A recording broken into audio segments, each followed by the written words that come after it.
So, Assalamualaikum guys. So, today is Kumeng's vlog. So, today is our first paper, pendidikan bahasa Arab. So, we want to make it quick. So, dalam bahasa Arab ni ada 8 topik. Betul tak? Cepatlah. Ya, 8 topik. Topik pertama dia cerita pasal ciri-ciri bahasa Arab tu. Ini yang mungkin keluar.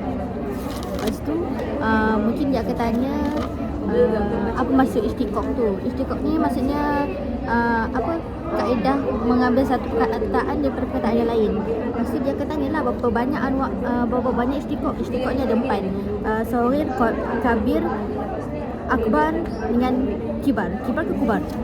Lepas tu bab 2 cerita pasal kurikulum, di mana apa yang ada dalam RPH tu, ada objektif, lepas tu cepat bab 3 ada makna pendidikan. Lepas tu bab 4 ada majal ma'rifi. Majal ma'rifi ni tentang kaedah sekolah bahasa sekolah western scholar, taksonomi belum. Lepas tu ada tentang maharat tafkir dunia dengan al-ulia,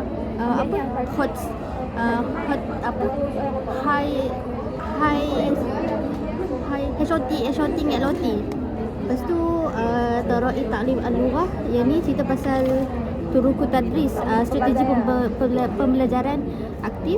Lepas tu kaedah pembelajaran.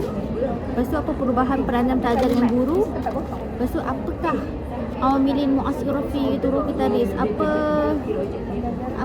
ciri-ciri dia. Lepas tu kaedah pengajaran bahasa yang masyhur, ada 5 kaedah. Lepas tu bab 6 wasail ta'limiyah, cerita pasal ta'limiyah ni cerita pasal BBM, apa kepentingan dia, apa cara pemilihan dia. Lepas tu apa faktor pemilihan. Lepas tu apa halangan penggunaan BBM. Lepas tu apakah bidang-bidang aktiviti dalam RPH. Lepas tu takwim, ada cerita pasal anwa'u iktibarah, jenis ujian, ujian pilihan, ujian bersalah, ujian lengkap, mesti kosong, sesuai padan. Lepas tu apa jenis exam ni kot, Bang Ida, Mutawasit, Kasirah. Lepas tu elemen-elemen utama dalam RPH. Okey, itu saja. Alamak, 3 minit lah. Kita buat balik.